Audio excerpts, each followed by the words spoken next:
చంద్రబాబు నాయుడు గారు ఇప్పుడన్నా మారింటాడేమో అని చెప్పి చాలామంది ఎదురు చూశారు. కానీ ఆ మారడం అనేది మారలేదు ఈ మనిషి. ఎప్పుడు ఈ మనిషి ఇంతే అని చెప్పడానికి మొన్న ఈ మధ్యకాలంలో ఆయన మాట్లాడిన మాటలు P4 అంట, గుర్తుందా? P4 అని కొత్త మోసం తీసుకొచ్చినాడు.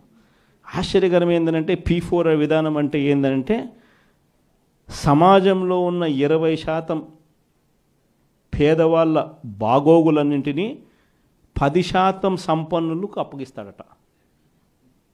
అసలు ఈ మనిషి ఏం మాట్లాడుతున్నాడో నాకే అర్థం కాల రోజు చెప్పిన తర్వాత.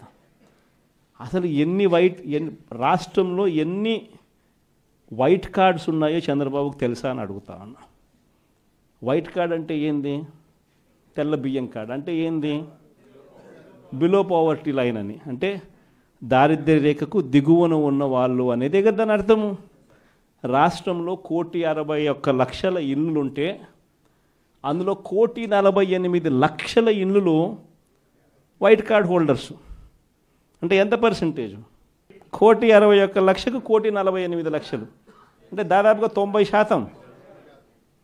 దాదాపు 90% రాష్ట్రంలో ఉన్న ఇల్లులు ప్రజలు దారిద్ర్య రేఖకు దిగువన ఉన్నవాళ్ళు. మరి 90% మంది దిగువన ఉంటే ఈ పెద్ద మనిషి ఇంకోటి అడుగుతా పోనీ, అసలు రాష్ట్రంలో ఎంతమంది ఇన్కమ్ ట్యాక్స్లు కడతా ఉండరు? అదన్నా ఈ పెద్ద మనిషి చంద్రబాబు నాయుడు తెలుసా అని అడుగుతా ఉన్నా. ఎందుకంటే ఇన్కమ్ ట్యాక్స్లు కట్టేది కేవలం 8,60,000 మంది మాత్రమే ఇన్కమ్ ట్యాక్స్లు కడుతున్నారు. మొత్తం మీద ఒక 25 లక్షల మంది ఇన్కమ్ ట్యాక్స్లు ఫైల్ చేస్తూ ఉన్నారు.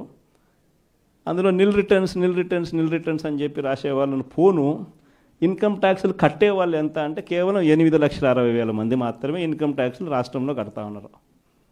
మళ్ళీ 8,60,000 మందికి 1,48,00,000 మందికి అప్పచెప్పాలి కదా.